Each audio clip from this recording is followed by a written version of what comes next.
اخبارهم زينه ان شاء الله، ان شاء الله بيقدموا كاس اسيا. شوف هالسنه غير المرتين اللي فاتوا في كاس اسيا، دائما المنتخب يدخل تحت ضغوط وبآمال كبيره، والشارع يكون باني آمال كبيره على المنتخب. في 2019 البطوله الاخيره كانوا مفكرين في البطوله، حتى في يعني راحوا على البطوله وهم حاطين في بالهم الوصول للنهائي يعني.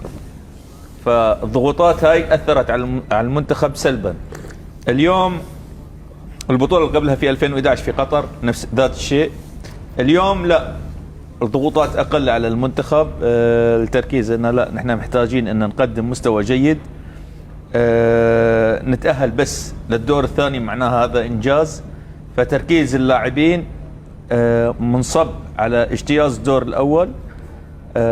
هذا جدا ايجابي بالنسبه بوجهه نظري. الشيء الاخر، نحن خسرنا البطولتين اللي فاتوا يعني طلعنا برا من الادوار الاولى بسبب ان ما كنا زينين خارج الملعب. انا اليوم تكلمت في هالجزئيه هاي مع الشباب والمسؤولين عن المنتخب، ان كنا خارج الملعب سيئين. كيف سيئين خارج الملعب؟ ما في الانضباط الكامل كان عند اللاعبين. كان في كاس اسيا الاخيره كان خارج الملعب اللاعبين يخرجوا من الفندق باريحيه، يرجعوا باريحيه، يعني ما في انضباط وما في تركيز في هالبطولات. البطولات المجمعه نشأت لعب فيها، والشباب الكوابتن لعبوا في بطولات كاس اسيا. بطولات كاس اسيا ضغوطات كبيره على اللاعب، لازم ياخذ اوقاته في التركيز، في الراحه، في الطعام. انا اذكر ان في كاس اسيا 2011 كنا مع المنتخب الياباني. المنتخب الياباني معنا بنفس الفندق، والله ما شفنا من بدايه البطوله، نحن خرجنا وسافرنا ما شفنا المنتخب الياباني. نشوفهم احيانا وقت يخرجوا الى التمرين ما بتسمع صوت، يدخل ويخرج. ولا نحن والمنتخب الاردني والمنتخب السعودي الفايت فايت والطالع طالع لعنا. بالنهايه اجى المنتخب الياباني اخذ البطوله وتم ماشي. هذا الشيء معناها البطولات هاي لازم تهتم اهتمام في 2011 في 2011 لان اخر بطوله حق اليابان ترى 2011. نعم، بس العلمي عندنا في الدوحه. نعم، هم في الدوحه وفي هدف نقصهم. ليش ما جابوا؟ شوف، هو مشكله انهم ما جابوا السومه. انا بالنسبه لي كفراس انا جدا حزين على خروج السومه بهالصوره. المدرب اليوم تكلمنا في الجزئيه، وفي موضوع فنيا المدرب يحتاج انه يلعب دفاع وعلى الهجمات المرتده. يقول انا في الهجمات المرتده ما احتاج لاعب مثل السومه، بالاضافه لان في عنده بعض المآخذ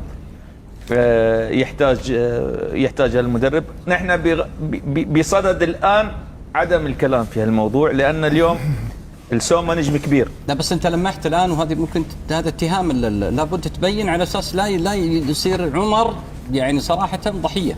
لا بد تبين. انا اول شيء انا ايش قلت لك اول شيء؟ لا بس لحظه شوي، ايش عمر ضحيه؟ الضحيه طال عمرك انه ذكر قال في اشياء ما نبغى نذكرها، في كانك انت المدرب ملاحظ على عمر حاجات غير الاشياء الفنيه اليوم. فهذه مشكله. انا بعطيك ابو احسنت.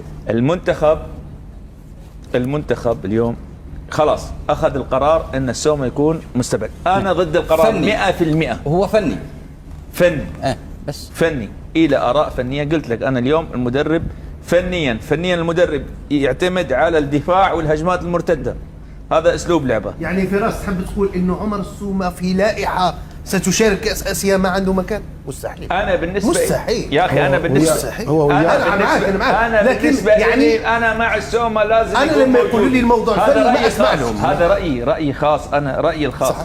لكن اليوم انت المدرب اخذ القرار، والان هو موجود في كاس اسيا مع 26 او 25 لاعب في القائمه ومعه. نحن شو دورنا نحن كجماهير سوريا؟ انا اول واحد عارضت المدرب. بس اليوم خلاص يجينا على المباراه، وانا طلعت وتكلمت وقسيت في الكلام على الاتحاد، وقسيت في الكلام على المدرب، وقسيت في الكلام على الكل. لكن هذا في اول ما طلعت القائمه. الان باقي يومين للمباراه، خلاص ما في فائده. التركيز على المنتخب. طبعا المنتخب فوق فراس الخطيب وفوق عمر السومه وفوق الجميع.